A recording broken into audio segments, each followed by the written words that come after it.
Hola jóvenes, buenas tardes, ¿cómo están?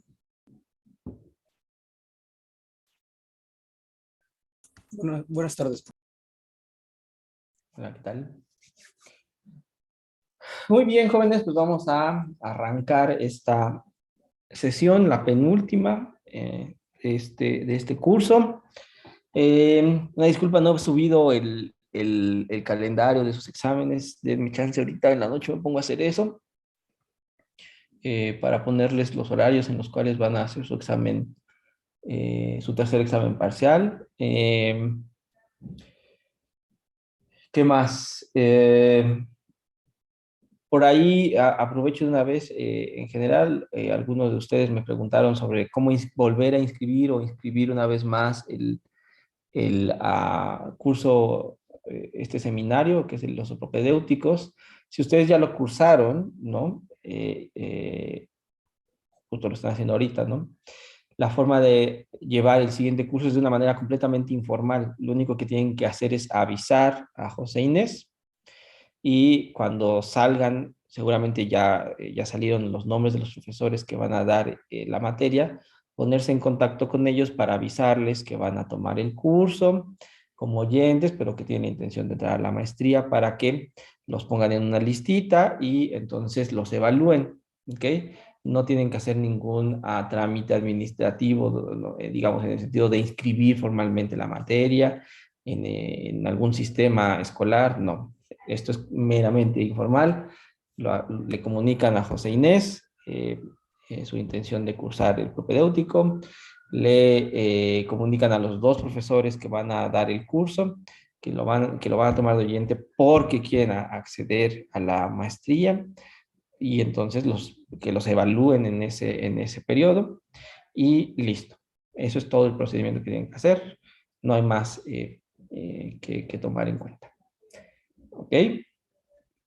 Eh, de todas maneras, jóvenes, como yo les dije, yo me comprometí y sigo en lo mismo de todos aquellos que tengan interés de entrar en la maestría y que tengan que hacer los trámites de ingreso el siguiente trimestre, manténganse en contacto conmigo por si tienen algún problema en el papeleo, ¿no?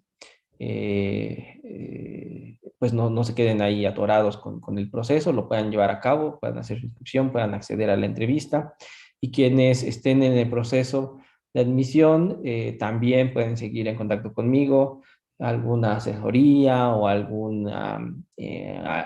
con lo que pueda ayudar, también estoy dispuesto a invertir mi tiempo en eso. ¿Ok? Entonces, bueno.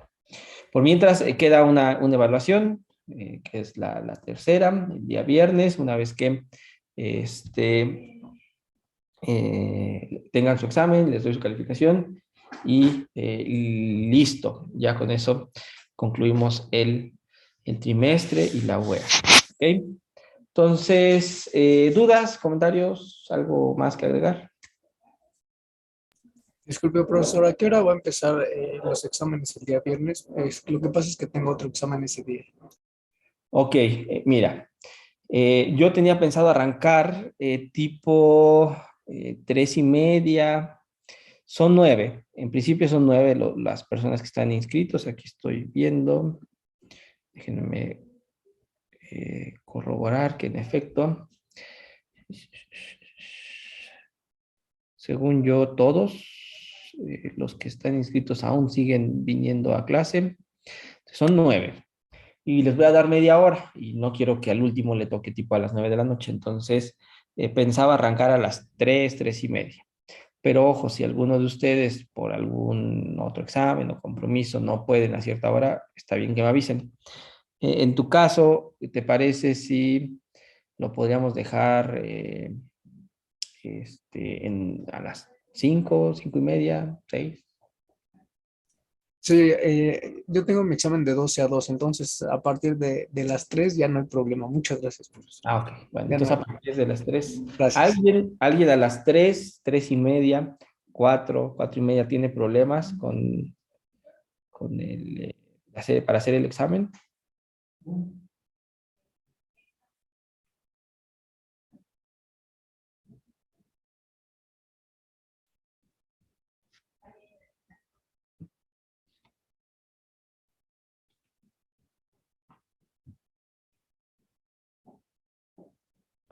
parecer todos están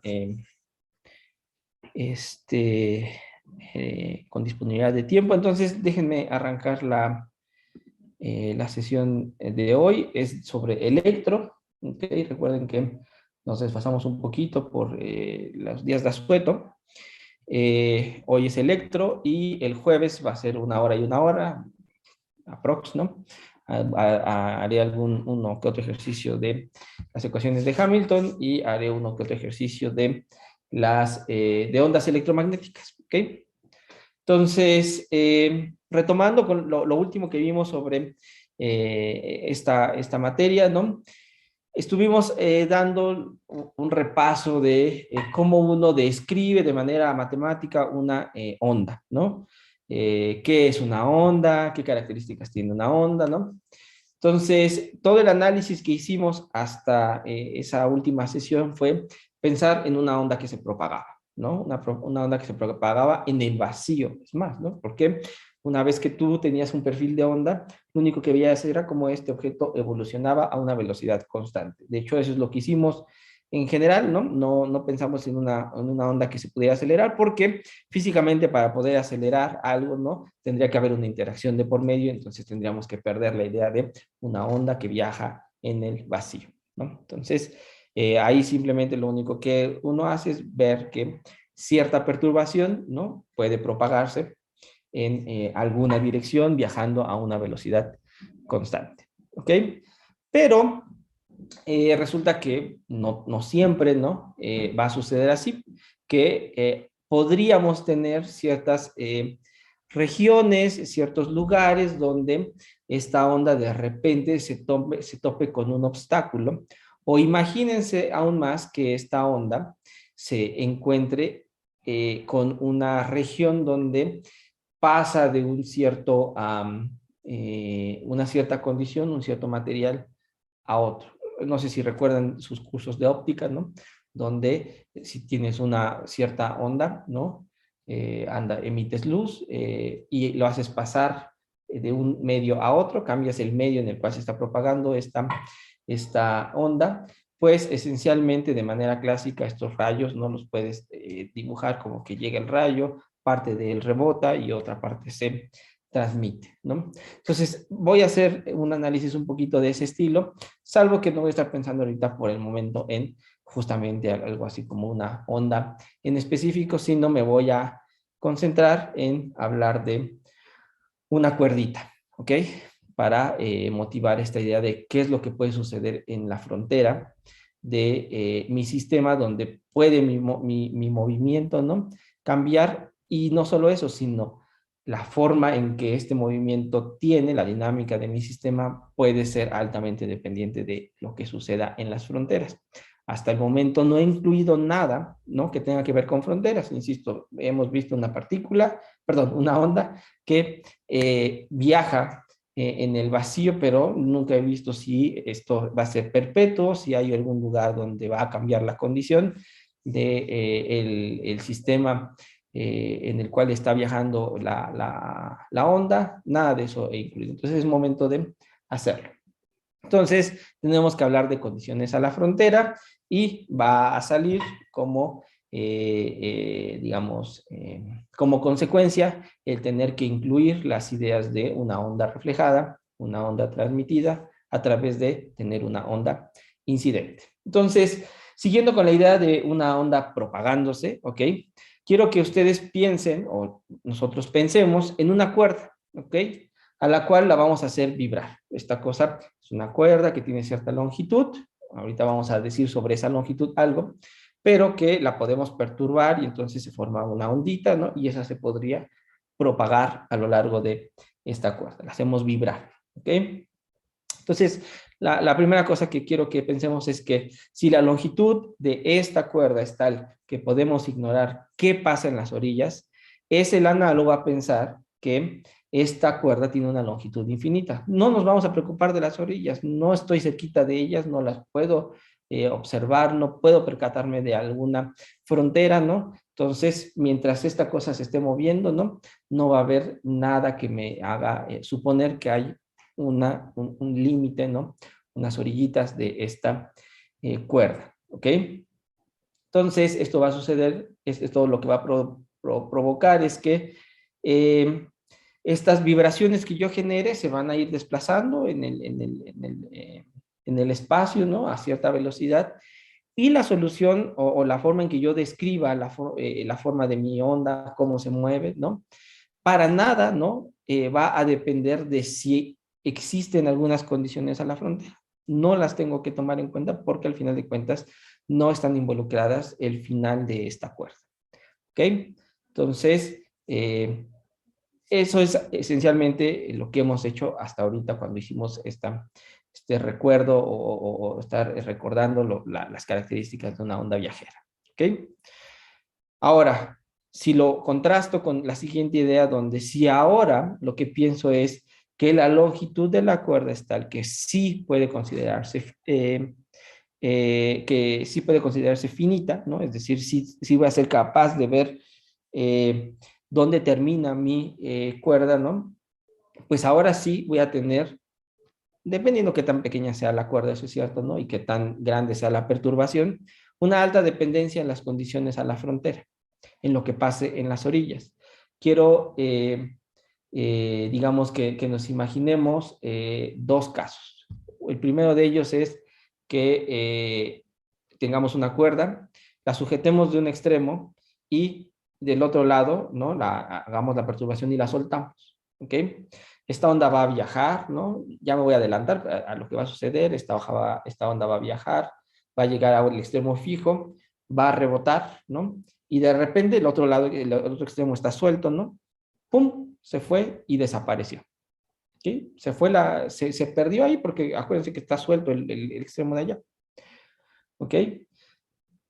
Esa es una cosa que está pasando por lo que está sucediendo en las fronteras. Imagínense que ahora yo tengo sujetos los dos extremos, ¿no? Y agarro la onda, ¿no? O perturbo esta cuerda y hago propagar una onda. Va, viene, rebota otra vez porque está otra vez amarrada o fija en un extremo y vuelvo a ir y venir.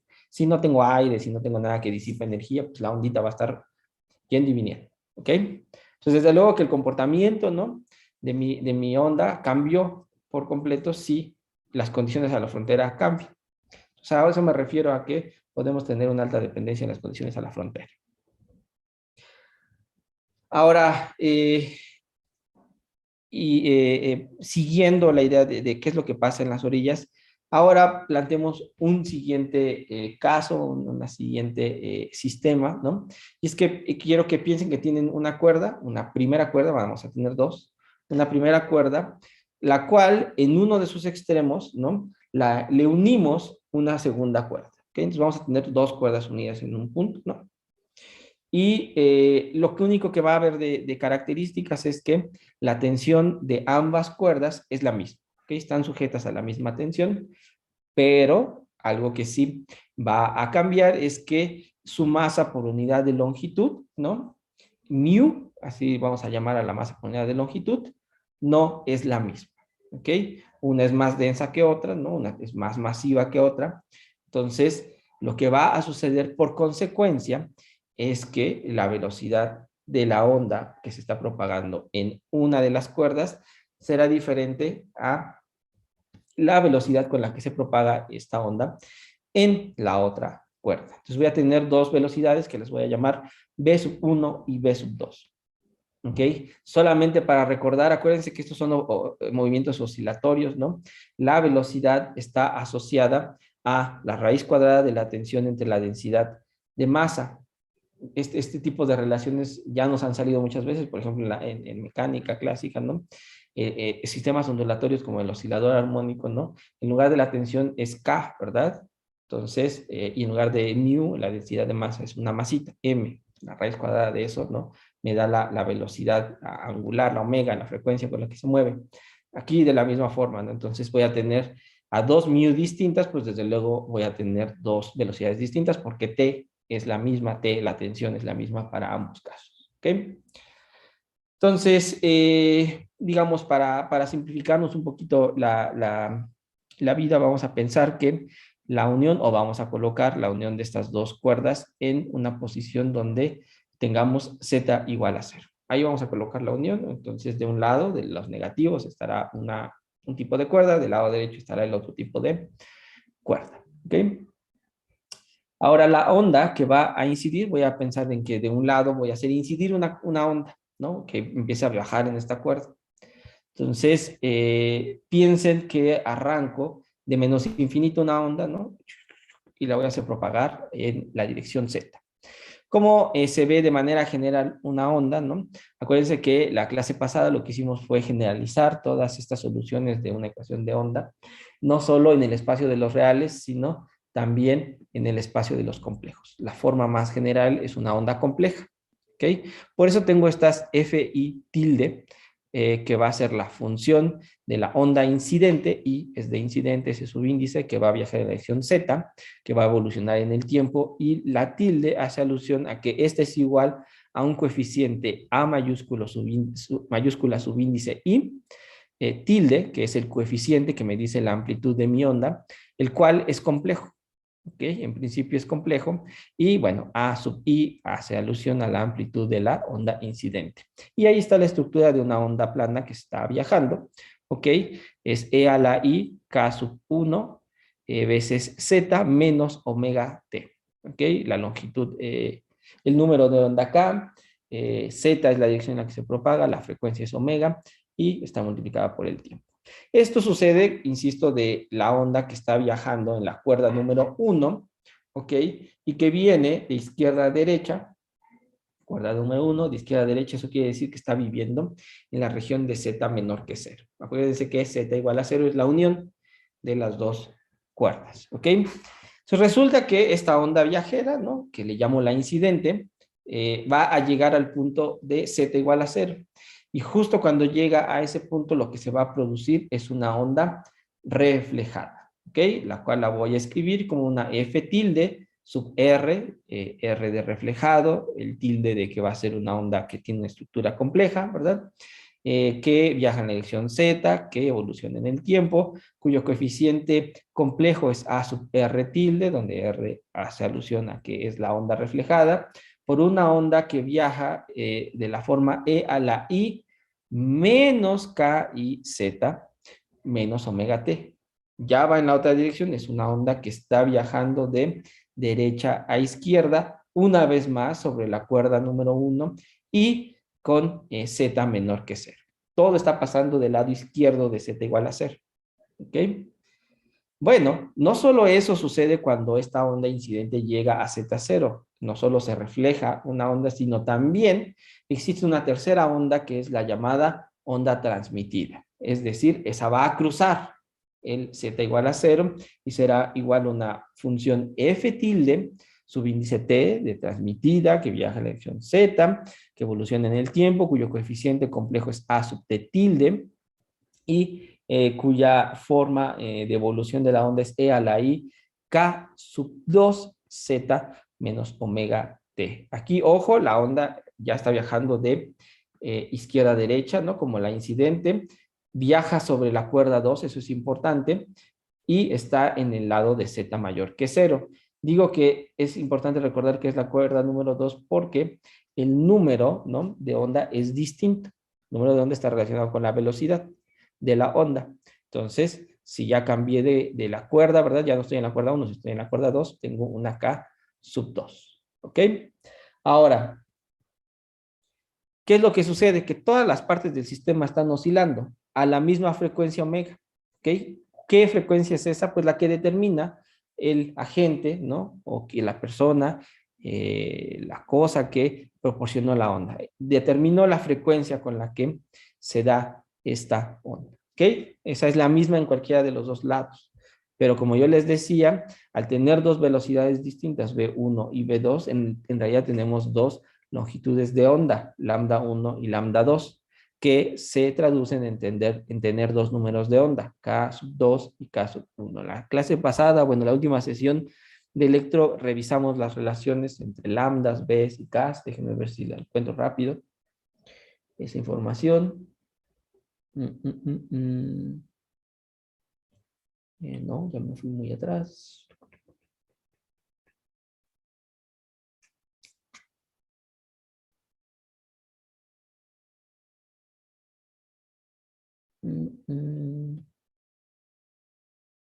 Aquí está periodo, frecuencia, ¿no?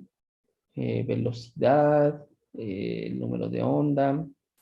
Aquí está la longitud de onda, perdón, es inversamente proporcional al número de onda. Y a su vez la relación con la velocidad, ¿no? Entre K y la velocidad también es inversamente proporcional. K por V es justamente la frecuencia de mi sistema y si uno es inversamente proporcional al otro, cuando se multiplican, pues me va a dar siempre el mismo valor, por eso es que omega es constante. Entonces, bueno, nada más era para recordarles más o menos de dónde venían esas relaciones. Déjenme ver dónde me quedé. Aquí, no, acá. Ok, entonces, bueno, esas son las características de lo que está sucediendo ahora que la cuerda, ¿no? O que la onda está viajando sobre una cuerda que cambió de características. En ese punto Z, Z igual a 0, había unas características a la izquierda y había unas características a la derecha. Esto es en analogía a cuando uno piensa que tienes una onda, piense lo que sea, la onda, ¿no? Puede ser onda electromagnética, puede ser cualquier otra onda de sonido también y de repente haces transitar esa onda cruzando diferentes medios. Lo que va a suceder es que va a cambiar, por ejemplo, la velocidad con la que se propaga. Eso es algo que aprendieron en óptica, ¿no? Entonces, eso es el análogo a cambiar las características de nuestra cuerda, ¿ok? Entonces, eso es lo que estamos haciendo en la analogía, ¿sale? Entonces, lo que vamos a hacer es ahora trabajar con una onda sinusoidal incidente. Podríamos trabajar en general con otras funciones. De hecho, lo más normal es que la forma de representar una onda no sea precisamente un simple coseno o un simple seno, ¿no? O una combinación de seno y coseno, sino sean funciones todavía más complejas, ¿ok? No solo estas funciones multiplicadas por coeficientes, que además podrían ser otras funciones mucho más elaboradas, ¿no? Funciones especiales, etcétera, ¿no? Pero para poder ver las características en general de qué es lo que significa que se propague una onda cambiando de medio y que sea una onda reflejada, una onda transmitida, etcétera. Déjenme mantener la idea de ondas sinusoidales. Otro argumento que podría dar un poquito más formal es que al final de cuentas toda función, ¿no? Que tenga una cierta periodicidad siempre va a poder ser escrita como una serie de Fourier. Y si es una serie de Fourier, sabemos que la composición de esta serie está dada a través de la suma de senos y cosenos. Entonces, bueno, de ahí me puedo agarrar para decir que cualquier sistema que cumpla con estas características podría ser muy bien trabajado por estas ondas sinusoidales. Entonces vamos a poner que la onda F, tilde, ¿no? En general, que va a viajar en Z y que evoluciona en el tiempo, es en la región de Z menor que 0, una superposición de la onda incidente, cuya amplitud es A tilde subíndice I, con una onda que está viajando de izquierda a derecha, ¿no? Cuyos valores, ¿no? K sub I y omega los comparte con la onda reflejada. Lo único que está cambiando es que su amplitud sigue siendo compleja, pero es distinta. Ahora es una A sub R y la dirección en la que está viajando es la opuesta, ¿verdad? En lugar de ir de izquierda a derecha, está viajando de derecha a izquierda. Pero la otra parte de esta función, f, ¿no? Es que para EZ mayor que 0, vamos a tener una onda igual sinusoidal que se está moviendo de izquierda a derecha, cuya amplitud ahora es A tilde sub t, de que es la onda transmitida, y va a cambiar, ¿no? Su número de onda. Ahora, en lugar de tener K sub 1, vamos a tener K sub 2, ¿ok? Entonces, eso es, digamos, la forma en que uno escribe la función de onda en todo el espacio, en todo el intervalo, desde menos infinito hasta infinito. Ahora, ¿qué es lo que nos han enseñado en nuestros cursos? De hecho, hay un ejemplo donde les hacen calcular esto en un contexto distinto. Si tengo solución de un lado, solución del otro, ¿no? hay que tratar de pegar las funciones. Al final de cuentas, siempre queremos una solución bonita, que sea suave, diferenciable, etcétera. Cuando les digo que en otro contexto les hicieron calcular esto, es en un pozo de potencial cuyas paredes no son infinitas. ¿Se acuerdan qué es lo que les decían en ese curso de mecánica cuántica que tenían que hacer para unificar todas las regiones por donde esta onda, ¿no? Iba pasando?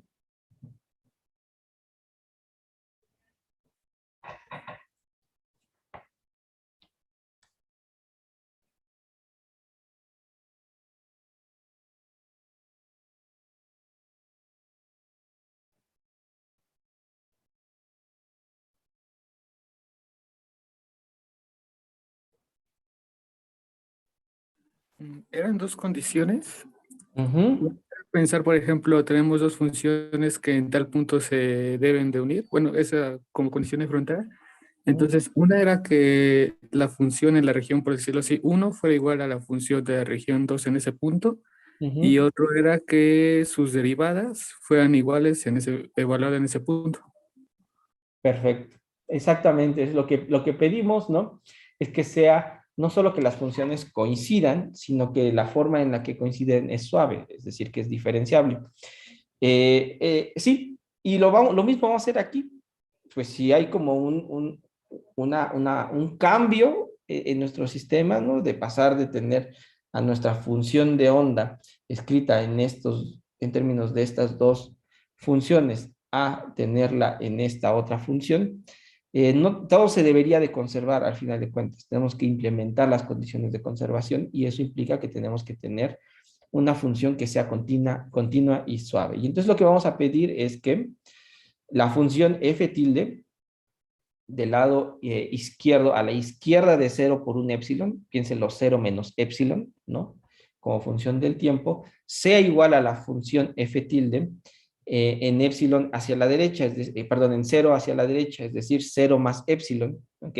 Después tiraremos épsilon a 0 para hacer que se unan, ¿verdad? Y bueno, esta función depende de t. Necesitamos que sean iguales las funciones, ¿ok? Como también necesitamos pedir que la primera derivada de la primera derivada parcial de la función f tilde respecto de z, ¿no? Por la izquierda, acercándose al cero, sea igual a la primera derivada de la función f tilde respecto de z, acercándonos a cero por la derecha. ¿Ok? Estamos pegando la parte, esto tiene digamos, avenidas para entender. Uno es que estamos pegando a la parte real y la parte imaginaria de la función de onda. ¿Ok? Pero además, eso también quiere decir que la unión, estamos pidiendo que la unión sea suave, es decir, que puede que las funciones coincidan, pero la forma en que coincide puede que sea de una manera donde haya como una esquinita en el punto donde se unen. No, lo que nosotros queremos es que la pendiente de la función yendo de izquierda a derecha, cruzando por el cero y siguiendo hacia los números positivos en z, la forma en que evoluciona la pendiente sea continua, ¿verdad? Eso quiere decir que la primera derivada no tenga ningún saltito ni una discontinuidad. Entonces, eso es lo que estamos pidiendo. Si no queda claro esto de la parte real y la parte imaginaria, piensen que si yo tomo igual o la parte, las funciones f por la izquierda y por la derecha, estas funciones que están aquí, que son las exponenciales, ¿verdad? Tiene una parte que es un coseno y un i veces seno, del mismo argumento ambos, ¿verdad? Si este es un número complejo, ¿no? Vendrá una parte real y una parte imaginaria. La parte real va a estar asociado al coseno, ¿ok? Y si además evaluamos en z igual a 0, ¿ok? Nos estamos quitando toda la parte que tiene que ver con el seno, es decir, lo i veces seno. Entonces, esa información no la estamos, digamos, no le estamos pidiendo que tenga un match, una forma de pegarlo de manera bonita y continua. Si nosotros sacamos la derivada, a los cosenos los pasaremos a senos y a los senos los pasaremos a cosenos. Y evaluando en z igual a 0, ahora lo que vamos a hacer o vamos a producir que se vuelva continuo es toda la información que habíamos omitido, que era la relacionada con las funciones seno. ¿Ok? Entonces, por eso decimos que estamos pegando la parte real y la parte imaginaria de la función, que es lo mismo que pedir que la función se una de manera suave y diferenciable. ¿Quedó claro esa parte?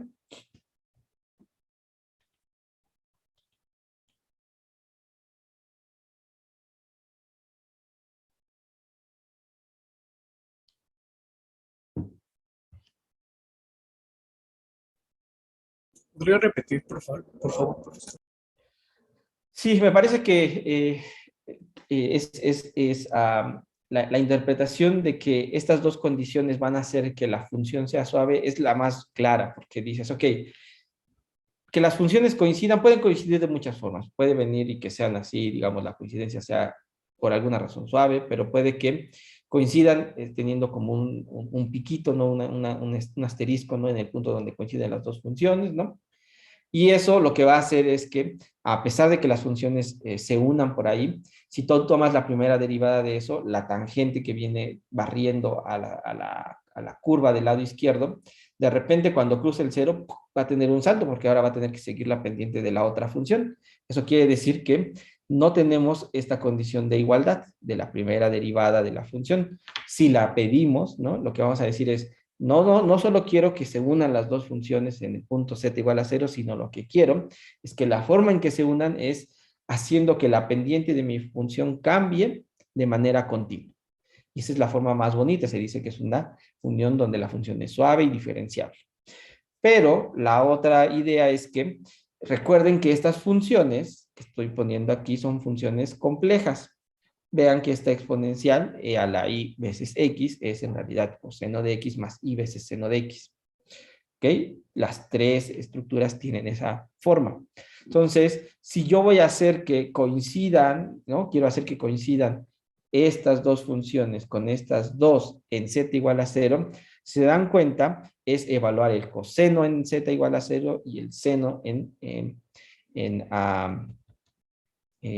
z igual a 0. Sí, sin pérdida de generalidad, porque podemos trasladar nuestro sistema a la región donde querramos y poner la condición de t igual a 0 en z igual a 0, ¿no? Lo que vamos a hacer es ignorar por completo lo que tiene que ver con las funciones y seno de z o k veces z. ¿Okay? Y lo que vamos a pedir entonces es que se una la parte real de mi función f. Le vamos a pedir las condiciones de que f evaluada en z igual a 0 me diga cuál es la relación entre los cosenos, ignorando todo lo que tiene que ver con i veces seno de kz. ¿Ok? Eso quiere decir que pegamos solamente la parte real. No hemos pedido que también se pegue, ¿no? Se una la parte de la parte imaginaria. Eso lo haríamos o lo podemos hacer si diferenciamos, si tomamos la derivada parcial respecto de z, porque lo que era coseno lo vamos a cambiar a seno, y lo que era seno lo vamos a cambiar a coseno, evaluado en z igual a 0. Ahora lo que vamos a hacer es preguntar sobre la parte donde no habíamos pedido que se unieran las funciones, que es lo proporcional a i veces, ahora, coseno, porque es la primera derivada. ¿Ok?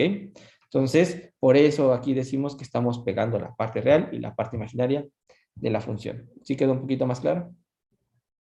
Sí, profesor, gracias. De nada. Muy bien, entonces aplicando las condiciones de continuidad a las ondas incidente y reflejada y transmitida, noten que, no voy a hacer el álgebra ya, jóvenes, creo que se puede ver rápido, ¿no? Que si yo agarro y evalúo en z igual a 0, insisto, lo que va a sobrevivirse es el coseno, pero el coseno me va a dar un 1, ¿verdad? Y cuando tomen las primeras derivadas, el que va a sobrevivir es lo que es proporcional a i, ¿no? Que será la derivada del seno, que me va a dar un coseno también y va a dar un 1. Entonces, lo que me va a dar son las siguientes relaciones. Una es que la amplitud de la onda incidente más la amplitud de la onda reflejada es igual a la amplitud de la onda transmitida. Y la otra es que K sub 1, ¿okay? El número de onda 1, veces la diferencia de la amplitud de la onda incidente menos la amplitud de la onda reflejada es igual a K sub 2 veces la amplitud de la onda transmitida. Es un sistema en el cual es cierto que tenemos como tres parámetros, K, A, I, AR y AT, ¿no? Pero si nosotros somos los que propiciamos la onda incidente, sabemos sus características, sabemos su amplitud. Entonces, en realidad tenemos dos incógnitas, A sub R y A sub T, que entonces las podemos escribir en términos de A sub I. Dime la amplitud de la onda incidente y yo te digo cómo es la amplitud de la onda reflejada y la amplitud de la onda transmitida. ¿Qué son estas dos ecuaciones que están aquí? A sub R va a ser igual a la diferencia de K1 menos K2 entre K1 más K2.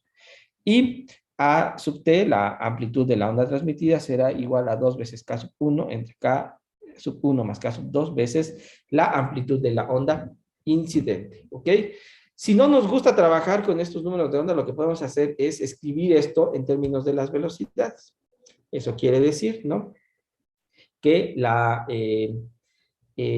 onda, la amplitud de la onda reflejada se puede escribir como la diferencia de la velocidad 2 menos la velocidad 1 de la onda entre la velocidad 2 más la velocidad 1 por la amplitud de la onda incidente, y que la onda transmitida, su amplitud, se puede escribir en términos de 2 veces la velocidad 2 entre la suma de las dos velocidades, v sub 1 más v sub 2, por la amplitud de la onda incidente. ¿Ok? Como yo les dije, estos coeficientes pueden ser complejos, es decir, se puede escribir su norma veces su fase, ¿no? Su norma la voy a llamar A sub R, que está aquí, y aquí voy a poner la fase, E a la I delta sub R.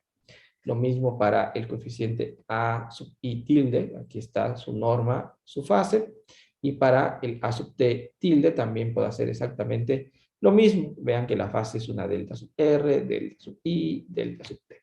Entonces, lo que voy a hacer es escribir estas soluciones, ahora sí, en términos de el número complejo escrito en esta forma, en una forma polar. Si mu2 es menor que mu1, la densidad de masa 2 es menor que la densidad de masa 1, la segunda cuerda es menos masiva, ¿no? O tiene una densidad menor, implica que la velocidad 2 es más grande que la velocidad 1, ¿ok?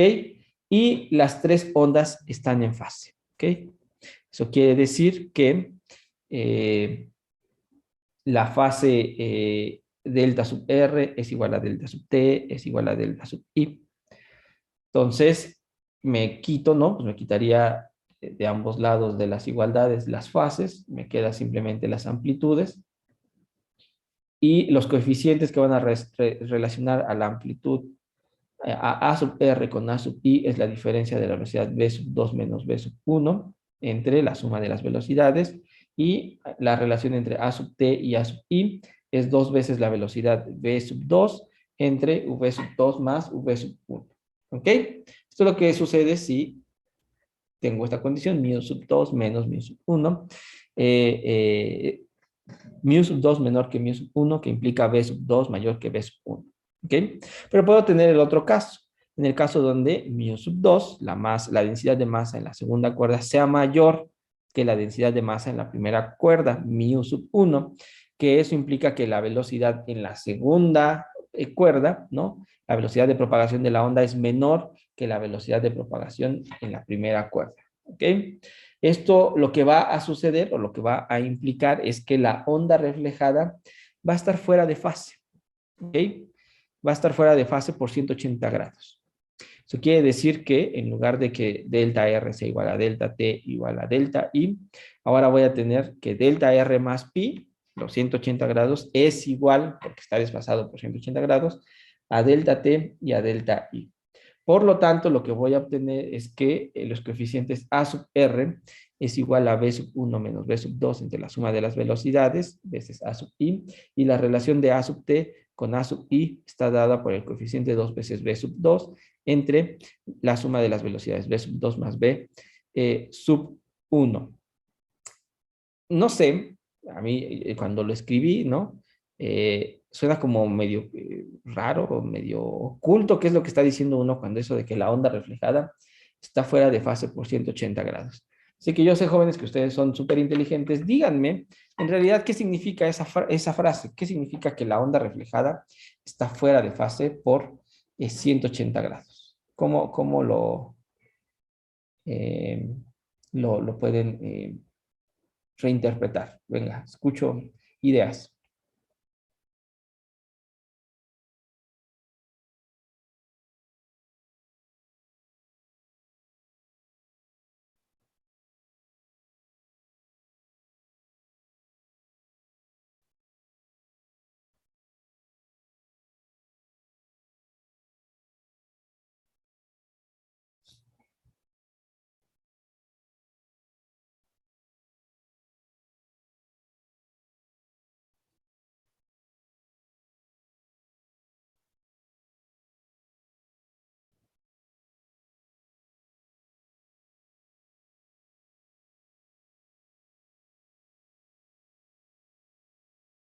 Ah, quizá que los vectores de onda no son los mismos. Los vectores de onda no son los mismos. Venga, a ver, cuéntame, ¿cómo qué imagen me hago de qué es un vector de onda?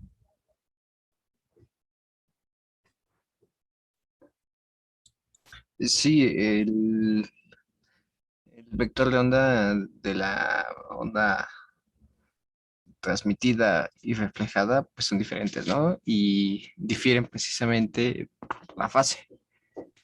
Mm, o sea, tú dices como que la dirección cambió, Ajá, ok, se volteó, ¿no? sí. Ok, bueno, físicamente está bien, pero eh, por qué digo que a la fase le estoy aumentando pi? Ahí les va, quiero que observen esta expresión, ¿ok? De este lado, para que haya quitado las fases, lo que dije es que delta R y delta I eran igualitos, ¿no? Pero vean que si esta es la expresión de partida, y ahora estoy diciendo que B sub 2 es menor que B sub 1. ¿Este número es positivo o es negativo?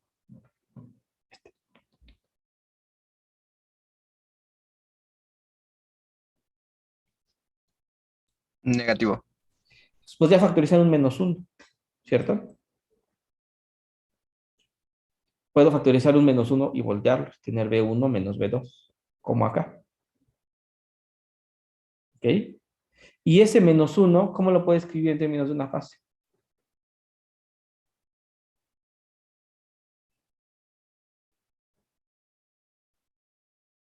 Sería la fase más 180 grados. O más bien menos 1 se puede escribir como E a la IP, ¿cierto?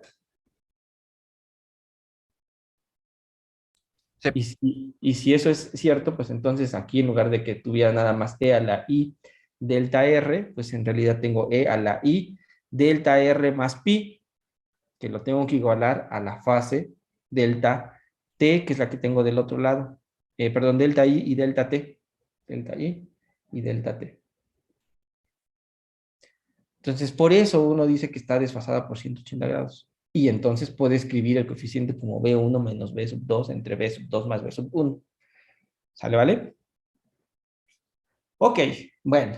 Ahora imaginémonos que ya vimos las condiciones, si una tiene una densidad de masa más grande que otra, ¿no? Dependiendo cuál sea la desigualdad, ya vimos los dos casos. Pero ahora pensemos que la segunda, esta que está aquí, esta segunda cuerda es infinitamente masiva.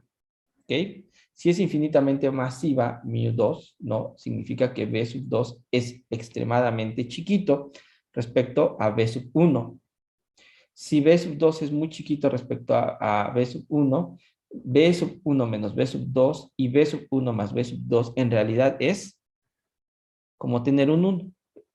A orden cuando B sub 1 es mucho más grande que B sub 2, esta cantidad se ve como B sub 1 entre B sub 1. Y entonces tengo que el coeficiente de la onda reflejada es igual al coeficiente de la onda incidente. Y si B sub 1 es mucho más grande que B sub 2, este cociente, ¿no? En realidad se vería como 2 veces B sub 2 entre B sub 1. Si B sub 1 es mucho más grande que B sub 2, esto tiende a 0 y por lo tanto el coeficiente de la onda transmitida es igual a 0. Todo se refleja, nada se transmite. No hay forma de mover a la cuerda, pues es extremadamente masiva. Toda la energía que traías ahí, mejor la regresas. ¿Ok? Entonces, digamos, ver las cosas extremas de este tipo de fenómenos a una frontera nos ayuda a entender que la física hace sentido y no es como cuando les puse el ejemplo, si yo agarro y muevo una cuerda y el otro lado está sujeto, imagínense que está sujeto por una pared, ¿no? Entonces, mover la pared tacaño lo que va a hacer esencialmente es regresarse la onda, ¿no? Sin transmitirse absolutamente nada. ¿Ok? Entonces, físicamente hace todo el sentido esta idea. Bueno, ahora, ya que vimos que, bueno, se puede tener ciertas fronteras y que eso puede producir que haya la generación de ondas reflejadas, ondas transmitidas a partir de una onda incidente, pasemos a otra característica de las ondas, que es la polarización. ¿Ok? Y para hablar de la polarización, tengo que dividir, segmentar la idea de ondas a través de dos características o una característica, perdón, de las ondas, que es si el desplazamiento, ¿no? De la perturbación, la fluctuación, es perpendicular a la dirección de propagación, ¿no? Ese caso engloba todas las ondas transversales, ¿no? Un ejemplo de ello son las ondas electromagnéticas, ¿no? Y existen otro grupo de ondas cuyo desplazamiento, perturbación, modificación, ¿ok? Es en la misma dirección de la propagación. A esas se les llaman ondas longitudinales, ¿ok? El ejemplo también más conocido de estas son las ondas de sonido, ¿ok? Y entonces me voy a concentrar en las ondas transversales para hablar de la polarización, pero pues porque también en nuestro caso nos interesan esas porque son las ondas, porque las ondas electromagnéticas son de ese tipo, ¿ok? Entonces, si tenemos una onda transversal, fíjense que si yo doy una dirección de movimiento y estoy en un espacio tridimensional, tengo un plano perpendicular a la dirección de propagación, ¿ok? Y si yo tengo un plano perpendicular a la dirección de propagación, para definir un plano, ¿cuántas direcciones necesito? Necesito dos. Entonces, la onda transversal tiene dos estados independientes. Necesito dos direcciones ortogonales. Esas dos estados independientes son de polarización. Por ejemplo, yo puedo generar una onda transversa, ¿no? Si piensen en esa cuerda, ¿no? Lo que hago es subir y bajar la mano de tal manera que provoco un movimiento que lo voy a llamar arriba-abajo, un movimiento vertical. Es una onda que se va a propagar en una dirección, le voy a llamar la dirección Z en la que se va a propagar, ¿ok? Y la voy a llamar la función f sub b, que hace referencia a vertical, que se mueve en la dirección Z, que evoluciona en el tiempo, cuya amplitud es una A tilde, ¿no? Que es un número complejo, e a la I K por Z menos omega T, ¿ok? Veces, ¿no? La dirección X, ¿ok? Pensemos que esta es la dirección X, la vertical. Puedo generar una onda perpendicular, ¿no? Moviendo mi mano, ¿no? Moviendo la cuerda de izquierda a derecha, ¿no? A ese movimiento lo voy a llamar horizontal, ¿no? Y voy a generar una onda F sub H, H de horizontal, que se desplace en la misma dirección Z, evoluciona en el tiempo, que es igual a un coeficiente, una amplitud A, tilde por esta exponencial E a la I, K, Z menos omega T, y este desplazamiento va a estar dado a lo largo de la dirección Y. Si tengo dirección X, dirección Y. Si se dan cuenta, son dos direcciones ortogonales en las cuales puedo polarizar la onda en una o en otra. Si yo hablo de manera genérica, ¿no? Y digo, ok, mi onda tiene su desplazamiento en una dirección cualquiera en mi plano, ¿no? Y no precisamente en X, no precisamente en Y, pues puedo de manera general escribir a mi función f tilde, que se va a propagar en dirección Z, evolución en el tiempo, como el producto de una amplitud a tilde por la exponencial e a la i k z menos omega t, veces un vector n, que le voy a llamar, n unitario, que le voy a llamar el vector de polarización. Ese vector n, si yo escojo alguna base, por ejemplo, la canónica, donde x y y son los vectores base, es una combinación lineal de ellos dos, ¿estamos de acuerdo?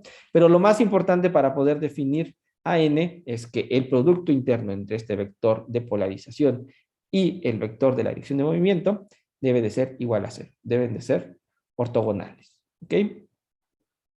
Entonces, esa es la forma, digamos, general de decir algún movimiento transverso en ese plano perpendicular a la dirección de movimiento. Y bueno, como les decía, en términos, digamos, de las proyecciones que uno puede hacer en X y Y, podemos escribir algo que se llama el ángulo de polarización.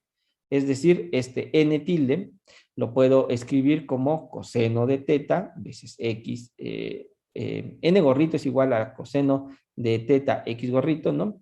Más seno de teta Y gorrito. Estos tres vectores unitarios.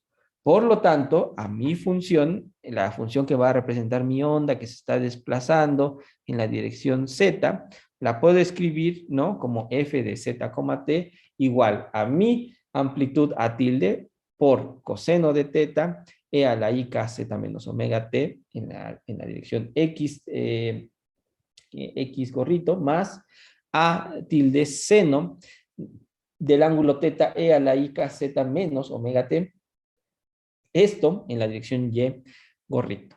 ¿Ok? Aquí están los dibujitos para que no solo se quede en las expresiones, ¿no? Si yo tengo este plano X y Y, ¿no? X es la vertical, Y es esta dirección que de la vertical es hacia la derecha respecto a cómo se está moviendo la onda, ¿no? Y lo que vemos es que si yo agarro y tengo una polarización vertical, pues lo que voy a ver es que la onda sube y baja justamente en una dirección vertical, recorriendo solamente el eje de las X, no ninguna contribución en el eje de las Y. Si por el contrario yo tengo una polarización horizontal, lo que voy a hacer es, lo que voy a ver es que el movimiento de mi onda, las perturbaciones, los desplazamientos, están a lo largo, perdón, de la horizontal que está referida al eje Y, no hay ninguna componente en el eje X, ¿ok? Sin embargo, si yo tengo una onda polarizada en alguna otra dirección en general, la que ustedes quieran pensar, ¿no? Lo que voy a tener es una onda que va a tener componentes tanto en X como en Y. Siempre, eso es importante, se está desplazando en Z y independientemente de la polarización, vean, es una onda que siempre está viajando con velocidad v. Está en el vacío y la polarización no va a cambiar la velocidad de esta onda. ¿Ok? ¿Dudas hasta acá, jóvenes?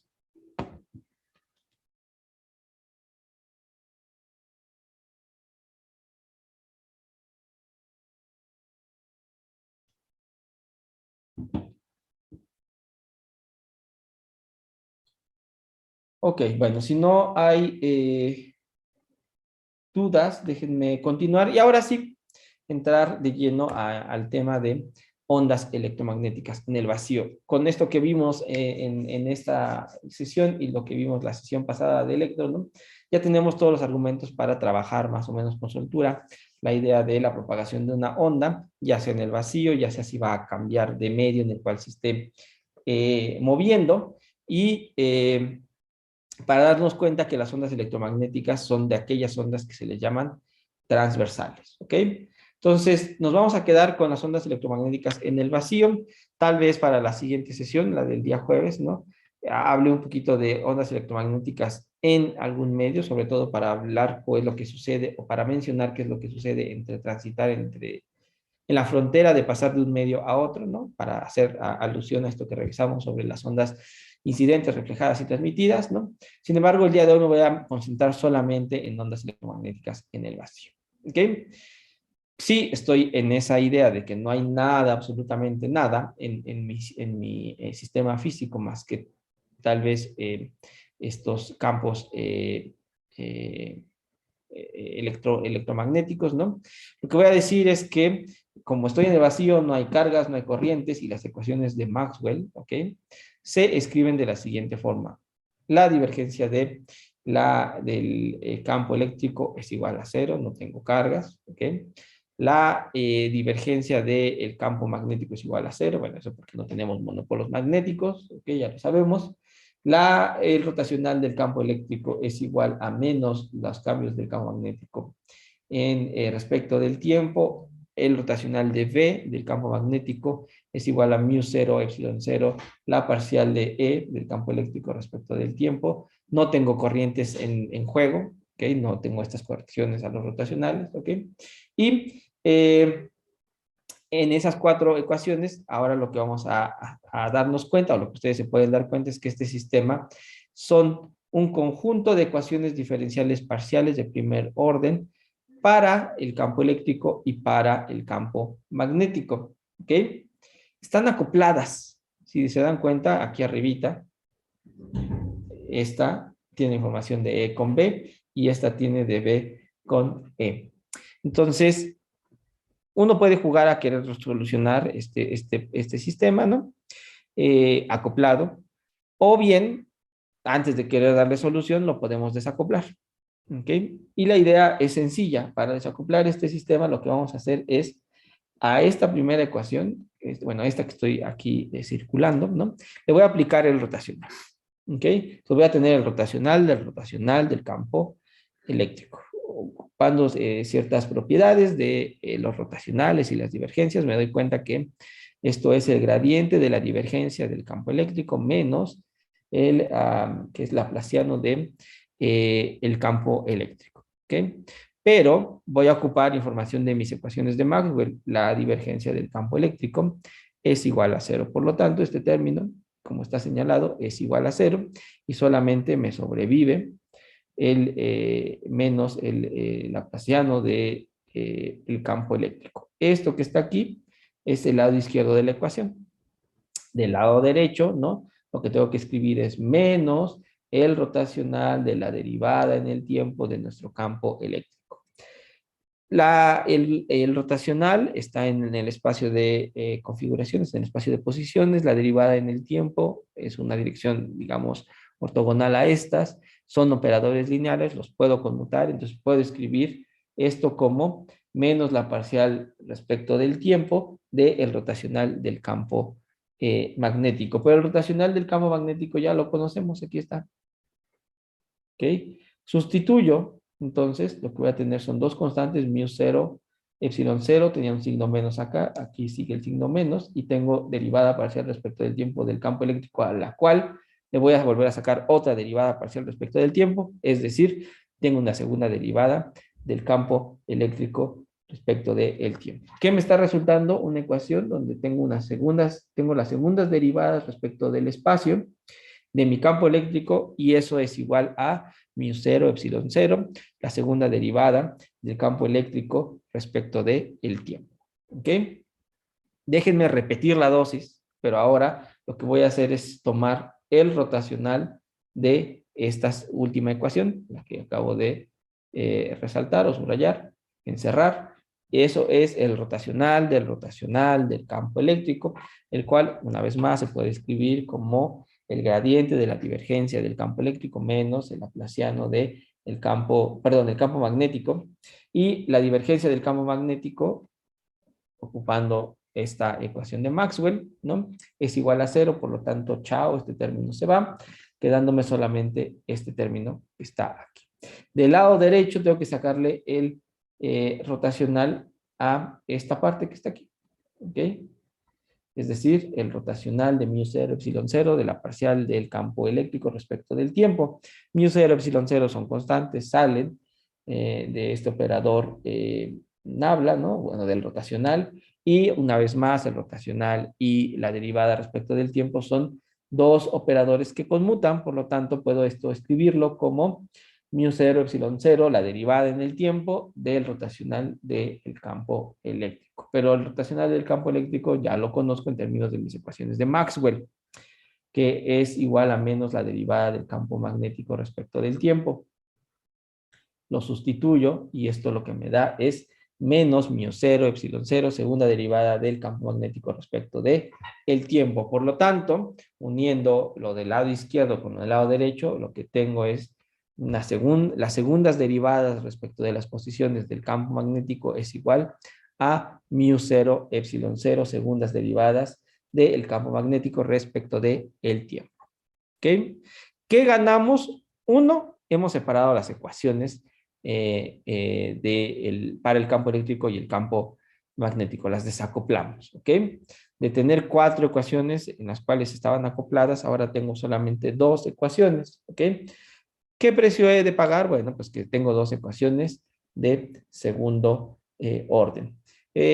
Como comentario, como paréntesis, esto hace como resonar con lo último que vimos en la mecánica clásica. ¿Se acuerdan cuando pasábamos de la representación lagrangiana a la representación de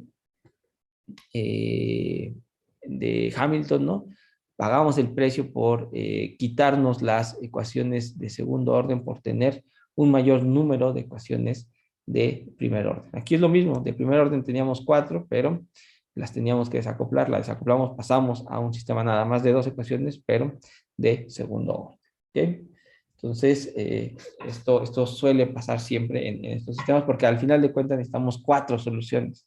Esa es la realidad. ¿Ok? Entonces, o las traemos a partir de 4 ecuaciones o las traemos a partir de 2 ecuaciones de segundo orden. Bueno, la segunda parte y muy importante es que el tipo de ecuaciones que acabamos de obtener, tanto para el campo eléctrico como para el campo magnético, me regreso, aquí está la del campo eléctrico y aquí está la del campo magnético, ¿okay? Son de la forma, ¿no?, de las segundas derivadas en el espacio de alguna función. Igual, véanlo así, lo voy a reescribir como 1 entre v cuadrada, que es una velocidad al cuadrado, la segunda derivada de la misma función f respecto de el tiempo. Jóvenes, esa es la famosa ecuación de onda. Entonces, resulta, ¿no?, que la solución de este campo eléctrico y este campo magnético obedecen, ¿no?, a una ecuación de onda. Por lo tanto, será una onda propagándose en el espacio vacío por el momento. ¿Ok? Entonces, las ecuaciones de Maxwell implican que en el vacío las ondas electromagnéticas están viajando a una cierta velocidad. ¿A qué velocidad? Miren, me lo va a dar el producto μ0 epsilon 0. De hecho, la velocidad la voy a definir como 1 entre la raíz cuadrada de epsilon 0 μ0. ¿Ok? Que acuérdense, bueno, estas epsilon μ0 anteriormente las habíamos ocupado, ¿no?, para encontrar la ley de Coulomb y para la ley de Biot-Savart, ¿no? Y son constantes que pueden ser medidas en laboratorio, se conocían bien, y si uno toma el calculito y sustituye en esa expresión, epsilon 0 y mu 0, sorprendentemente, bueno, a lo mejor ya no sorprende, ¿verdad? El producto de estas dos, la raíz cuadrada del producto de estas dos cantidades, su inverso, me da 3 por 10 a la 8 metros sobre segundo. Estoy cerrando la cantidad, ¿ok?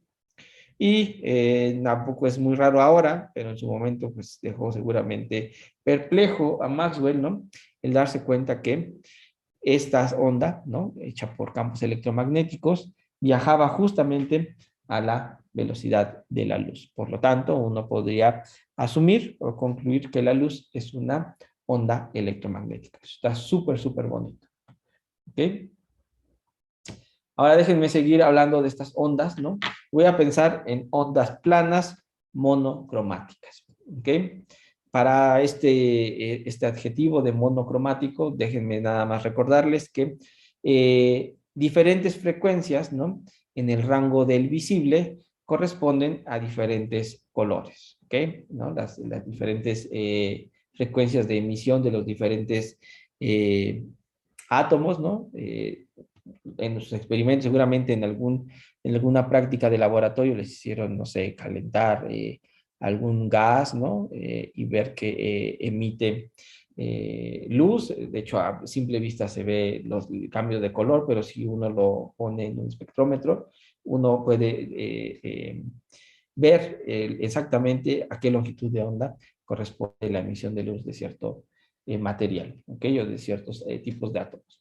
Entonces podemos encontrar una relación entre frecuencia y color. Y de ahí el nombre de ondas planas monocromáticas, porque estamos pensando en ondas que están viajando en la dirección Z, ¿ok? Que les llamamos planas porque los campos son uniformes sobre todo el plano perpendicular a la dirección de propagación, ¿ok? Y estamos pensando que solamente existe una frecuencia, ¿ok? Entonces de ahí la idea de ondas planas monocromáticas. Si es así, déjenme escribir, ¿ok?, que el campo eléctrico es un vector, por eso tiene esta rayita hasta arriba, tiene esta como tilde, porque estoy pensando que tiene una estructura compleja, es igual a esta amplitud, la amplitud E sub 0, que también es un vector, tiene componente X, componente Y, componente Z, ¿no? Y tiene la tilde porque puede ser complejo, ¿no? Y está multiplicando a E a la IK Z menos omega T. Y también tenemos a nuestro campo magnético, es esta onda que está viajando a lo largo de Z, evolucionando en el tiempo. Es un vector, tiene el tilde porque es complejo. Y lo mismo para el coeficiente, es B sub 0, es un vector, tiene la tilde porque tiene componentes complejas y está multiplicando a E a la I veces K por Z menos omega T. ¿Ok? Bueno, aquí lo decía otra vez, epsilon sub 0 tilde y b sub 0 tilde son complejos, ¿ok? Y desde luego que la parte real, ¿no?, de estos dos campos eléctricos y magnéticos que estamos escribiendo, estos dos me refiero, van a corresponder a los campos físicos, a los campos que nosotros estamos midiendo. ¿Ok? Ahora vienen cosas importantes que mencionar. No basta, ¿no?, con garantizar que el campo E y campo B satisfacen las correspondientes ecuaciones de onda. Imagínense que ustedes agarran y encuentran una solución a la ecuación de onda, esta que habíamos encontrado acá, ya sea esta o esta. Resulta que no solo no es la única condición que debería de cumplir estos campos eléctricos y magnéticos. Tenemos que tener mucho cuidado con qué es lo que ponemos como una onda viajera, porque para lograr que esa ecuación sea la que va a describir una onda, pasamos por pedir varias cositas. Una, que la divergencia del campo eléctrico sea igual a cero. ¿Okay? Y que la divergencia del campo magnético sea igual a cero. Es decir, tenemos que cumplir las ecuaciones de Maxwell siempre, todas las ecuaciones de Maxwell. Vean qué es lo que estoy diciendo. ¿Qué es esto que está aquí? Esto es un campo eléctrico y un campo magnético, que es un vectorcito, tiene componentes X, Y y Z. Este objeto tiene componentes X, Y y Z. Este objeto tiene componentes X, Y y Z. Si yo saco la divergencia, ¿ok? Es decir, si yo aplico la derivada respecto de Z, que a su vez va a estar de la componente Z, ¿verdad? ¿Quién me va a dar la componente? Este objeto. Y le voy a aplicar la derivada. ¿Y a dónde voy a aplicar la derivada? A este exponencial. Si yo derivo respecto de Z, voy a tener algo que es diferente de 0. Pero es una onda que debe de ser transversa. Y si su dirección de movimiento es en Z, no puede tener componente a lo largo de la dirección Z. Conclusión, el coeficiente que lo está multiplicando, este E sub 0 en su componente Z, debe de ser igual a 0. Y de manera análoga, ¿no?, lo que tengo que hacer es pedir que si la divergencia de B es igual a 0, cuando yo tome la derivada respecto de Z de este campo magnético, que será la componente 0 de la componente Z, perdón, de esta amplitud veces este exponencial, si yo la derivo respecto de Z, esto me queda finito, necesito que sea 0. Entonces la única condición, o lo único que tengo que pedir es que B sub 0 en su componente Z sea igual a 0, porque la onda es una onda transversa, no puede tener componentes a lo largo de la dirección de movimiento. ¿Ok? Entonces tengan cuidado cuando escriben la solución, porque deben de garantizar que todas las ecuaciones de Maxwell se cumplan y se cumpla la propiedad, digamos, importante de esta ecuación de onda que es transversa. ¿Ok? Entonces cumplimos que las ondas electromagnéticas son transversas. Check. Bien, ya la hicimos. ¿Ok? Pero aún más tenemos que cumplir, como les decía, cada una de las ecuaciones de Maxwell. Ocupemos la ley de Faraday, que me dice que el rotacional del campo eléctrico es igual a menos la derivada del campo magnético respecto del tiempo. ¿Qué quiere decir eso? Ahí está. Está aquí el rotacional. El rotacional de E lo escribí aquí de manera explícita, todo bonito, ¿no? Está mi determinante de este objeto de 3×3.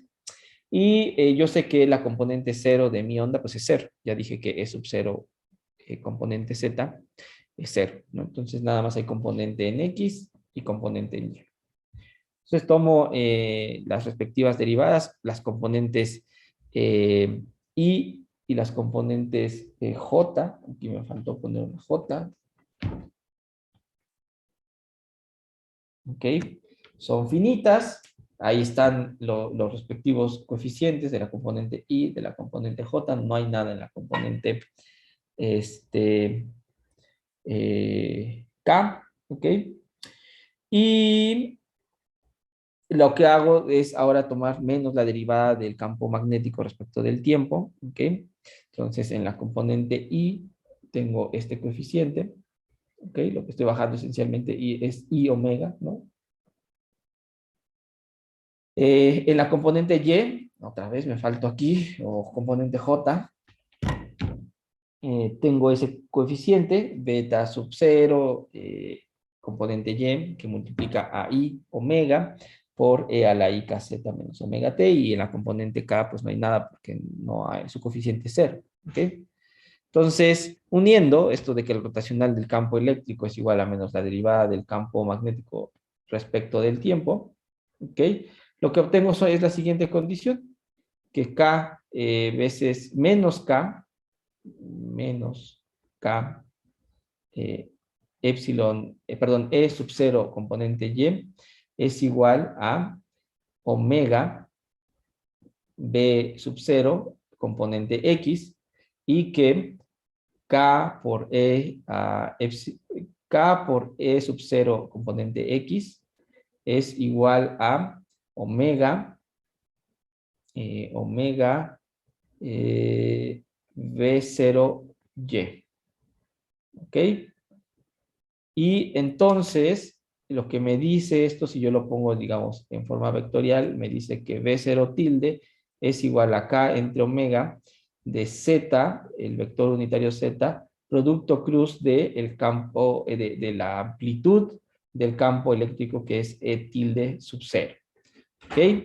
Entonces, este es un cociente K entre omega. Lo que me dice es que E, el campo eléctrico, y V, el campo magnético, están en fase y son perpendiculares entre sí. ¿Ok? Si este es ortogonal a Z y yo digo que este es el resultado del producto cruz de Z con E, pues entonces E y V son perpendiculares entre sí. No están desfasados, ¿no? Viajan con la misma fase ambos campos, el eléctrico y el magnético. ¿Okay? Para el caso de la parte real, ¿no? Si me concentro en las amplitudes reales, lo que tenemos es que V sub 0 es igual a K entre omega veces E sub 0, pero K entre omega, ¿ok? Es en realidad 1 entre la velocidad de mi onda, pero yo sé que la velocidad de mi onda es la velocidad de la luz. Entonces es 1 entre C veces E sub 0, ¿ok? Entonces la relación entre la amplitud del campo magnético y la amplitud del campo eléctrico está dado por la constante 1 entre C, que es la velocidad de la luz, ¿ok? Entonces, esto lo podemos escribir en una estructura completamente general. Acuérdense que podemos tener un vector, ¿no?, de polarización. Podemos mandar nuestra onda no necesariamente que esté fluctuando sobre X y fluctuando sobre Y, tanto E o B, pongan E en Y, B en X o viceversa, ¿no? No necesariamente tiene que pasar eso, lo podemos mover en cualquier dirección, en cualquiera dos direcciones ortogonales entre sí que vivan en el plano transverso a la dirección de movimiento. Eso lo podemos escribir de manera general diciendo que el campo eléctrico, este que está aquí, el tildado, porque acuérdense que es complejo, es igual a una amplitud, que déjenme ponerle, no, está bien, una amplitud E sub 0, que está multiplicando a E a la I K punto R, donde K es un vector, R también, menos omega t veces un vector N unitario, el cual ese vector N unitario es el vector de polarización, y que nuestro campo magnético es igual a 1 entre C epsilon sub 0, porque yo sé, aquí está la relación entre las amplitudes reales de mis campos, ¿ok? En lugar de que yo escriba B sub 0, voy a poner E sub 0, veces E a la I K punto R menos omega T, del producto cruz de los vectores unitarios K cruz N. Y usted va a decir, ¿quién es K? Bueno, pues K es el vector que define la dirección en la que está propagando mi onda.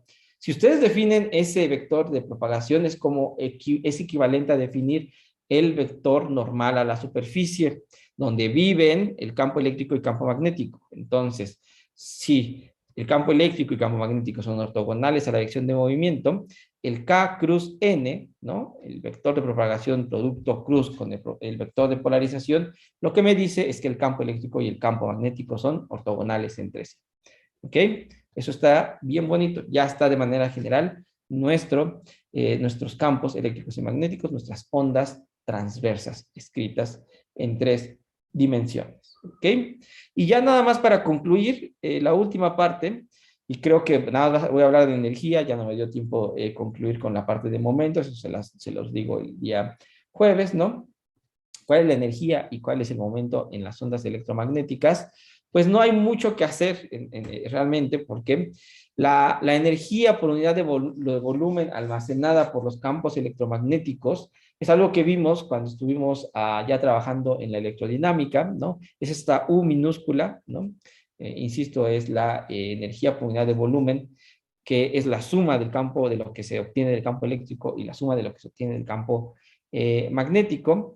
Es igual a un medio que multiplica a los dos términos, a la suma de los dos términos. El primero de ellos es epsilon sub 0 veces el campo eléctrico al cuadrado, más 1 sobre mu sub 0 veces el campo magnético al cuadrado. Pero yo ya tengo a mi función campo eléctrico y mi función campo magnético. Nada más basta por elevarlos al cuadrado y decirles quién es la energía con la cual, la energía de mi ondita que se está propagando. ¿Sale, vale? Entonces, en el caso de una onda plana, monocromática, es fácil darse cuenta que el cuadrado del campo magnético es igual a 1 entre c cuadrada veces el campo eléctrico al cuadrado, que a su vez, si yo reescribo c cuadrado como 1 entre mu sub 0 epsilon sub 0, me dice que el cuadrado del campo eléctrico, del campo magnético es igual a mu sub 0 epsilon sub 0 el campo eléctrico al cuadrado. ¿Ok? Por lo tanto, si yo sustituyo, lo voy a sustituir todo en términos de mi campo eléctrico, me doy cuenta que la energía por unidad de volumen almacenada debido a estos campos electromagnéticos es un medio de epsilon e al cuadrado más mu sub 0 epsilon sub 0 dividido entre mu sub 0 e al cuadrado, esto es epsilon sub 0 por e cuadrado más epsilon sub 0 por e cuadrado, que con este un medio me da este epsilon sub 0 e cuadrado.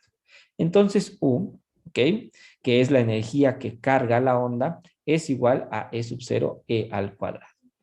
Pero voy a ponerlo ya de manera explícita. ¿Quién es e al cuadrado? ¿Quién es la magnitud de mi campo? Si yo lo escribo es exponencial en términos de una función sinusoidal, en términos de un coseno, me voy a dar cuenta que esto es igual a epsilon sub 0, e sub 0 al cuadrado, la amplitud de mi onda, veces el coseno cuadrado, ojo, de kz menos omega t más una delta. Esta delta vino de transformar mi exponencial, ¿verdad?, en una contribución puramente trigonométrica de un coseno. ¿Ok? Me estoy quedando solamente con la magnitud, con la parte real de mi término al cuadrado. Y entonces esta es la energía que carga la onda.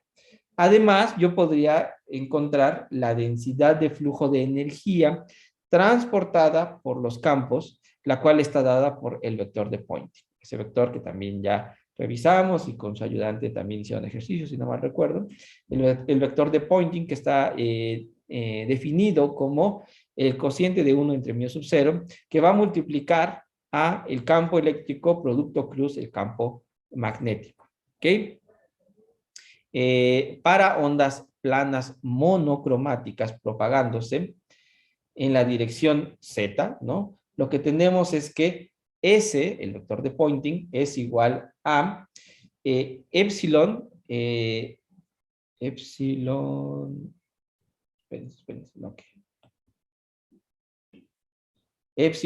sub 0, mu sub 0, epsilon sub 0. Ya me equivoqué. Deme un segundo.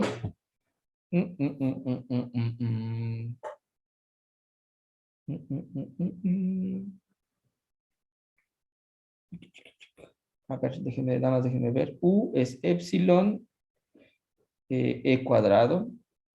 Epsilon sub 0 e cuadrado. Sí. Si no, esto no era un epsilon, esto era una C. Ups. Perdón. Aquí está. El vector de Poynting es igual a C por epsilon sub 0 e cuadrado sub 0 coseno cuadrado de kz menos omega t más delta en la dirección Z. ¿Por qué? Fácil y rápido. E y B, el campo eléctrico y el campo magnético, son perpendiculares a la dirección de movimiento. el producto cruz de ellos debe de dar justamente esa dirección. Pero además, el campo eléctrico y el campo magnético son ortogonales, por lo tanto, el producto cruz simplemente es la magnitud de uno por la magnitud del otro, ya no aparece el seno se vuelve un 1. ¿Ok? Entonces, yo sé que ambos están relacionados, de hecho, aquí están escritos. ¿Ok?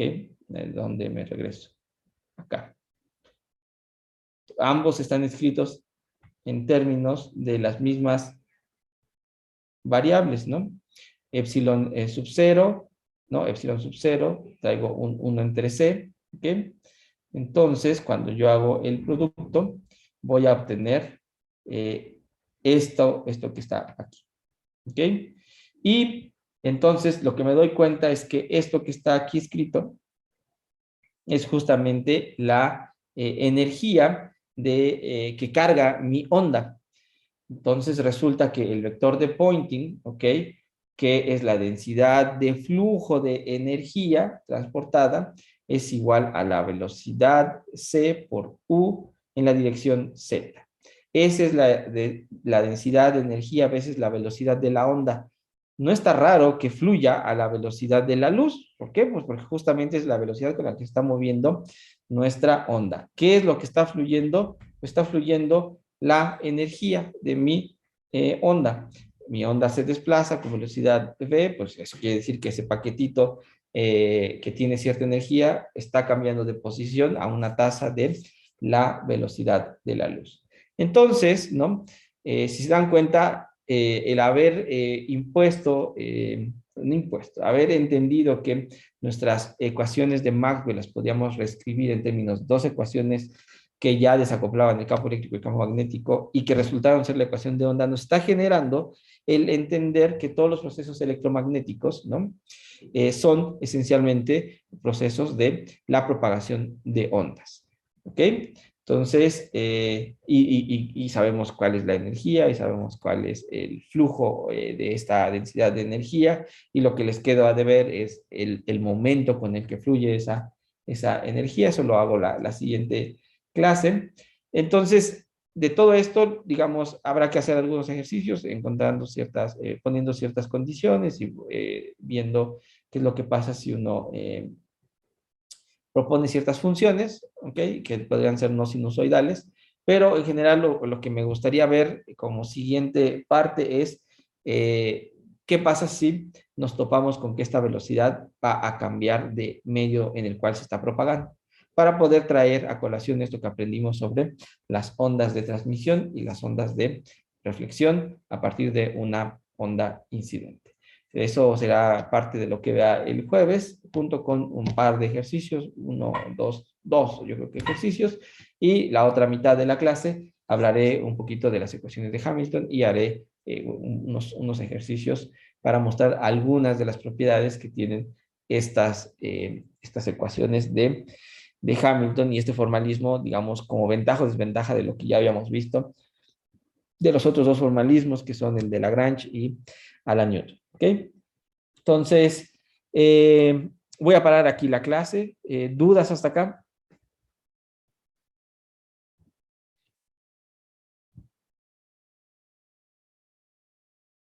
Doc, ¿exactamente de qué va a venir los dos exámenes orales? Sobre el formalismo de Hamilton y sobre ondas electromagnéticas, ondas en general, repaso de ondas y lo que vamos el jueves, ¿no? Eso es lo que va a venir el examen. Es teórico, ¿no? Más que hagan ejercicios, yo les voy a estar preguntando conceptos y la física detrás de cada una de estas cosas, tanto de la parte de mecánica como de la parte de eléctrica.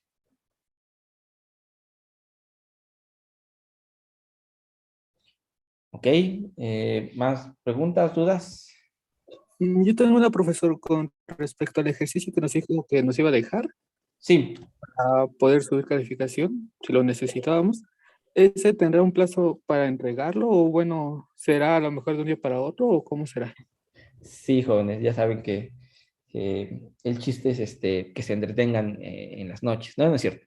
Sí, el día jueves terminando clase les mando el ejercicio, ¿no? Para que terminando clase será a las 7, entonces terminamos clases, les doy el ejercicio y seguramente les daré algo así como 12 horas, ¿no? 7 de la noche, 7 de la mañana, que nos están entregando 7, 8 de la mañana, algo así. Entonces, será un ejercicio, vamos, todavía no platico con su ayudante, vamos a buscar un ejercicio donde se mezclen los dos clases, ¿no? A lo mejor algo usando Hamilton y que a su vez tengan que resolver algo de una ecuación de onda. Pero si no logramos unificarlo, a lo mejor dos ejercicios tampoco manchados, o sea, razonables, ¿no? Uno de mecánica clásica y uno de electro, ¿ok? La razón de por qué a lo mejor es poquito tiempo, primero porque va a ser ejercicios que no los van a, digamos, no van a requerir muchas horas para resolverlo, ¿no? Segundo es para que si se entrega el viernes en la mañana, su ayudante tenga tiempo de calificarlo, ¿ok? Y tal vez ya en la tarde ya esté lista su calificación de ese ejercicio y yo les pueda comentar qué tan bien les fue, qué tan mal les fue y qué tanto va a subir o no su calificación, ¿ok? Ok, gracias. Muy bien, jóvenes, ahorita que me acuerdo, es última semana y ando súper saturado de tiempo y resulta que en el otro curso que estoy dando, Introducción a las Partículas Elementales, el día jueves es la presentación de sus proyectos finales de los chicos y su presentación dura media hora, tengo a 5 chicos que van a presentar, eso son 2 horas y media, y la clase de ellos es de 3 a 5, siempre las tengo seguidas, de 3 a 5 con ellos y de 3 a 5, y de 5 a 7 con ustedes. Entonces quería ver si podemos mover media hora la clase del jueves, que arranque 5:30. Prometo que haré una clase no de las 2 horas completas para que no nos extendamos tanto, pero se puede que iniciemos 5:30 el día jueves. Sí, profesor, por mí no hay problema. Ok, ¿alguien tiene algún problema? ¿Cree que sea el jueves arranquemos 5:30? De todas maneras, eso lo escribo ahorita en el Classroom para que todo el mundo esté enterado que sabe que iniciamos 5:30. Pero bueno, entonces ese día arrancamos a esa hora y prometo que ahorita todavía no, porque tengo que atender a estudiantes, pero en un ratito más les pongo ya el calendario, cómo van a ir, están asignados los horarios para su examen, ¿ok? Listo, jóvenes, pues entonces vayan a descansar, a trabajar, a lo que tengan que hacer. Nos vemos el día jueves 5:30 y bueno, pues que tengan bonita tarde y cuídense mucho.